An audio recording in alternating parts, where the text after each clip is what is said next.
So let's talk a little bit about fat loss and get specific about that. So the myths of fat loss, because obviously every single year, I don't even know what the numbers are. I suspect they're in the terms of hundreds of books come out about weight loss and fat loss. And there's always something new coming along and some grand discovery. Right. And you bash some myths. One of them is about calories. One of them is about fat. You get into sugar and diet, white carbs. But what are the biggest myths about weight loss that you were able to prove beyond the shadow of a doubt, not just for you, but for other people too?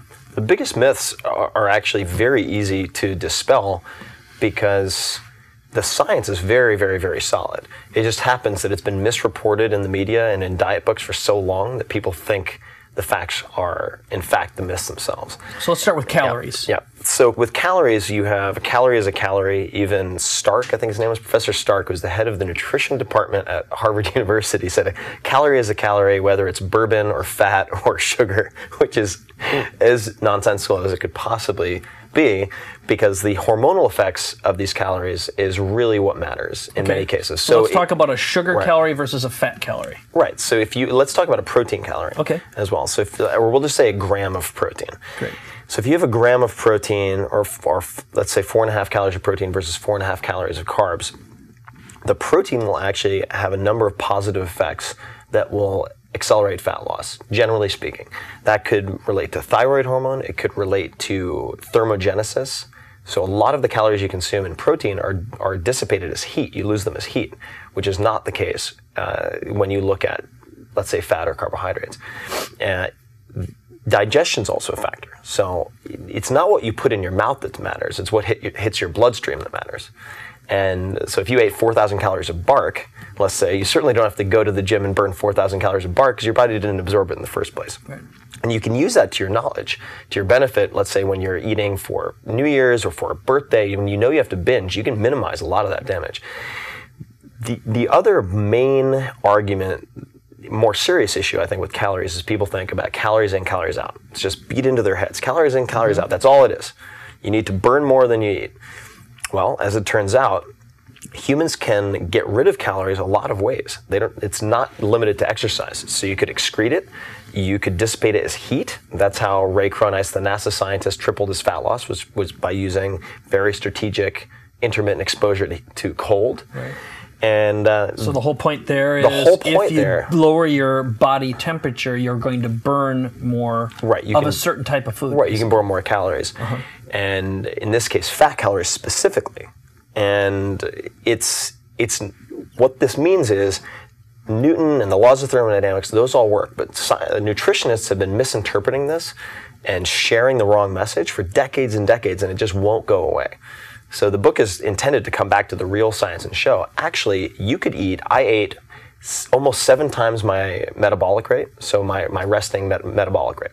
So if you eat exactly your metabolic rate, your resting metabolic rate, your weight should stay exactly the same, according to the calories in, calories out people. Yeah.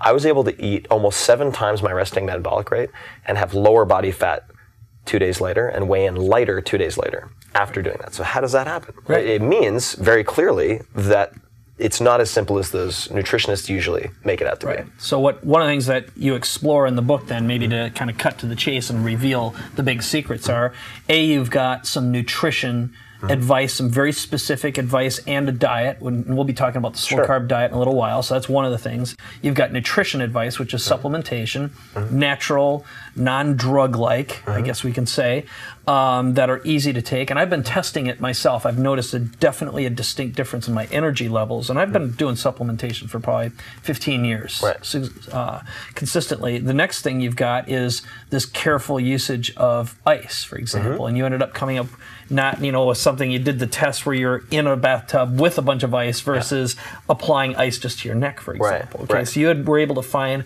why and where specifically, kind of getting to your minimum effective dose. So, and again, I guess I'm looking for, if, inside the book, ultimately you've got essentially short, small, easy to execute recipes that hyper accelerate fat loss, and you were able to prove the myths wrong. Right. No, exactly. And what it comes down to is making really tiny changes that, when used in combination, have a very dramatic effect. I don't want people to have to make huge behavioral changes because, quite frankly, it just doesn't work. Yeah. And I worked with, among other people, BJ Fogg, who's the head of the persuasion lab at Stanford University. I looked at all the research, all the cutting edge stuff that hasn't been published with a lot of the top guys.